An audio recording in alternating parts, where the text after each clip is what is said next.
I didn't disappear all at once. That's the part no one noticed. I stayed. I showed up. I answered questions. I did everything a person is supposed to do when they're still technically alive inside their own life. From the outside, there was continuity. No gaps. No alarms. But inside, I was already leaving. For years, silence was my survival strategy. Not the absence of speech, the absence of honesty. I learned how to keep things moving by saying less than I felt, wanting less than I needed, expecting less than I deserved. Silence made me adaptable. Agreeable. Easy to keep around. People liked that version of me. They called it calm. What it really was erasure. I learned early that speaking honestly created friction. It complicated relationships. It raised questions I didn't have answers for. Silence, on the other hand, made everything smoother. Predictable. Safe. So I chose silence. At first, it felt responsible. Mature. Like I was prioritizing stability over impulse. I told myself that wanting more was dangerous, that restlessness was a flaw, that real adults learned how to accept their lives instead of questioning them. That belief carried me far. It carried me through years I barely remember. I became very good at enduring. At absorbing discomfort without reacting. At nodding through conversations that didn't touch me. At living in a constant state of internal compromise. Each compromise was small. Almost reasonable. And that's how I lost myself. I didn't notice it happening. There was no moment where I could say, this is where I stopped being me. It was gradual. Like a voice that lowers itself so slowly you don't realize you're straining to hear it until one day, it's gone. I still functioned. Still succeeded. Still moved forward. But forward toward what that question never felt urgent enough to stop. I told myself I would think about it later. Later became my favorite word. Later, when things calm down. Later, when I have more time. Later, when I'm more certain. Later never arrived. What arrived instead was numbness. I stopped reacting strongly to my own life. Achievements felt neutral. Failures felt distant. Everything landed with the same dull weight. I wasn't unhappy, and that made it worse. Unhappiness would have justified change. Numbness rewarded staying. I remember realizing something was wrong during a moment that should have felt meaningful. I was standing somewhere I had once dreamed of reaching, a goal I had carried for years, and I felt absolutely nothing. No pride. No relief. No joy. Just the next step waiting quietly in line. That emptiness scared me more than pain ever could. Because pain demands attention. Emptiness lets you keep going. I didn't tell anyone. Silence was still working. I convinced myself this was normal. That meaning fades. That passion belongs to earlier versions of ourselves. That stability requires sacrifice. But the sacrifice kept growing, and I was the only thing being offered. I began to feel like my life was happening behind glass. I could see it clearly, manage it efficiently, but I wasn't inside it anymore. Days passed without leaving emotional fingerprints. Weeks blended into routines I could execute without thought. I started describing my life instead of experiencing it. That's when the thought first appeared, what if I don't actually live this life? What if I just maintain it? That thought unsettled me, but not enough to act. Action would have meant speaking. Speaking would have meant disruption. And I had built my entire identity around not disrupting anything. So I stayed silent. I stayed silent when I felt disconnected. I stayed silent when I felt exhausted for no reason. I stayed silent when I felt like a guest in my own days. Silence became my personality. And personalities built on silence don't disappear loudly. They fade. One night, lying awake, I realized something that changed everything. If I continued like this, no one would ever notice when I was gone because I had already been absent for years. That realization didn't push me into action. It followed me. It followed me through conversations I half listened to. Through plans I agreed to without intention. Through days that felt lighter because I wasn't really there. I understood then that disappearing doesn't always mean leaving. Sometimes it means staying long enough to erase yourself completely. And I was dangerously close to that point. Silence stopped protecting me long before I realized it. At first, it had been useful. It kept the peace. It kept me employed, included, predictable. Silence helped me avoid difficult conversations and uncomfortable truths. It allowed me to stay in places that didn't quite fit without having to explain why. But over time, silence turned inward. It didn't just keep things smooth on the outside, it began cutting off parts of me on the inside. I started noticing how often my thoughts went unfinished. How many emotions I felt briefly before pushing them away. How quickly I edited myself, even when I was alone. I wasn't just quiet with others. I was quiet with myself. That's when the pressure began. Not emotional pressure, structural pressure. Like something inside me was being compressed slowly, evenly, without relief. I carried it everywhere. In my chest. In my throat. In the way my body stayed tense even when nothing was happening.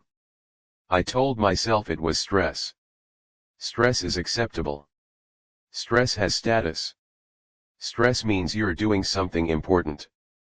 But this wasn't stress. This was accumulation. Years of unspoken thoughts. Unmade decisions. Unlived reactions. Every time I swallowed something that mattered, it stayed. Nothing disappears just because you don't say it. The first signs of collapse were subtle. I lost patience with small things. Noise irritated me. Conversations drained me faster than they used to. I felt overstimulated and underengaged at the same time. I began to dread being seen, not because I was ashamed but because being seen risked being asked questions I couldn't answer without breaking the silence. How are you really? What do you want? Are you happy? Those questions felt dangerous. I started avoiding moments where honesty might be required. I stayed busy. I filled my time with tasks and obligations. Productivity became my shield. As long as I was useful, no one looked too closely. Including me. The turning point didn't come with shouting or tears. It came with fear. One ordinary day, without warning, my body reacted as if I were in danger. My heart raced. My breath shortened. My hands trembled. I felt disconnected from the room around me, like I was watching reality from behind a thin layer of glass. I thought I was dying. I wasn't. I was being interrupted. My mind had reached its limit. That moment passed, but it left a crack. After that, the symptoms returned quietly at first, then more insistently. Anxiety that didn't match the situation. A sense of unreality that came and went. Fatigue that sleep didn't touch. I tried to hide it. Of course I did. Silence was still my instinct. But silence no longer worked. The harder I tried to contain myself, the louder my body protested. It was as if the part of me I had ignored for years had finally found another way to speak. And it wasn't polite. I realized something terrifying during that period: if I kept living like this, my disappearance wouldn't be metaphorical. It would be total. I wouldn't collapse dramatically. I wouldn't cry for help. I would simply become smaller, quieter, more distant until there was nothing left that resembled a person making choices. I would exist, but I wouldn't live. That realization shattered the last illusion I was clinging to, that silence was neutral. Silence is a decision. It decides who gets space inside you and who doesn't. It decides which truths survive and which suffocate. It decides whether you exist as a participant or as a background presence in your own life. I had chosen silence for so long that it had started choosing for me. That's when the idea of disappearance changed meaning. I stopped thinking about disappearing as leaving physically. Running away. Starting over somewhere else. Those were fantasies, clean, dramatic, unrealistic. The real disappearance I needed was quieter. I needed to disappear from the version of myself that survived by staying silent. That terrified me more than any external change. Because that version of me was reliable. Respected. Familiar. It had protected me for years. Letting it go felt like betrayal. But keeping it was killing me slowly. I reached a point where I understood something with brutal clarity: if I stayed silent, I would lose myself completely. If I spoke even clumsily, imperfectly, something might survive. That was the choice. Not between staying or leaving. Between silence and existence. I didn't know yet how to speak. I didn't have the words. I didn't have a plan or a script or a safe way to begin. All I knew was that continuing as I was had become impossible. The silence that once kept me safe had turned into a cage. And cages don't open themselves. I didn't disappear in the way people imagine. I didn't pack a bag in the middle of the night. I didn't cut ties dramatically. I didn't erase my name or my past. I disappeared in a way that was almost invisible. I stopped being silent.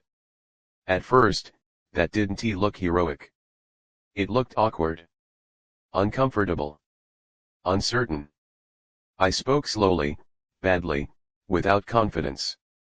I didn't make speeches or declarations. I simply stopped swallowing things that mattered. And that changed everything.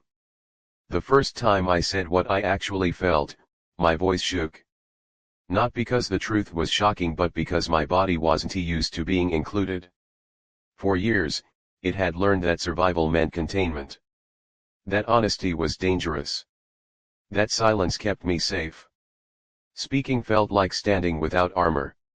Some people didn't react the way I hoped. A few were confused. A few were defensive. Some didn't understand at all. I saw disappointment in their faces, not because I had done something cruel, but because I was no longer predictable. That hurt. But it didn't destroy me. What destroyed me before was never being seen at all. I began to understand something crucial: silence hadn't made me kind or mature or strong. It had made me invisible. And invisibility is not peace, it's absence. Each honest moment felt like a small disappearance. Not from people, from roles. I disappeared from being the one who always adapts. From being the one who doesn't need much. From being the one who keeps everything comfortable. Those roles had kept me alive. They were also suffocating me. Letting them go felt like grief. I mourned the version of myself who survived by disappearing. The version who learned early that being quiet was safer than being true. That version had protected me when I needed it. I thanked it. And I let it go. Life didn't become easier. It became heavier but cleaner. My days stopped blending together. Emotions returned with edges. Anger felt like anger. Sadness felt like sadness. Relief felt earned instead of accidental. Nothing stayed muted anymore. That scared me at first. But feeling fully, even when it hurt, was better than fading quietly. I stopped confusing endurance with loyalty. Loyalty to a life that requires your silence is not loyalty, it's surrender. I stopped explaining myself excessively. I stopped apologizing for existing in my own days. Some relationships changed permanently. A few ended. That loss was real. But it wasn't hollow like before. It didn't erase me. It hurt, then it passed.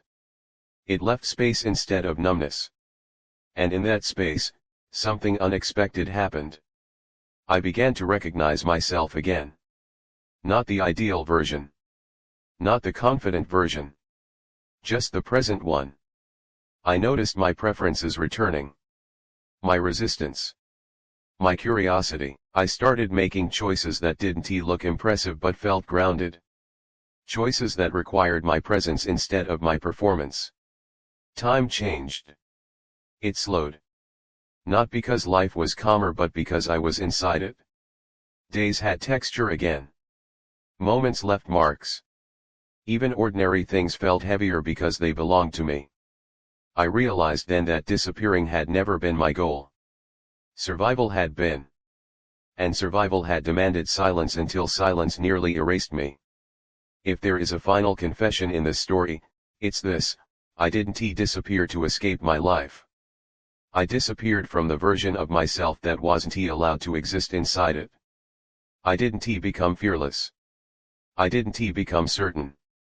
I didn't become free in a dramatic sense. I became present. And presence is the opposite of disappearance. To anyone listening who feels themselves fading quietly, not collapsing, not breaking, just slowly disappearing behind routines, expectations, and silence, hear this: you don't need to run. You don't need to destroy anything. You don't need a perfect explanation. You need a voice. Even a trembling one. Because silence doesn't keep you safe forever. Eventually, it only keeps you small. I stayed silent for years. And then I disappeared from the life that required my absence. I'm still here now. Not louder. Not braver. Just real. And after everything, that is enough to stay.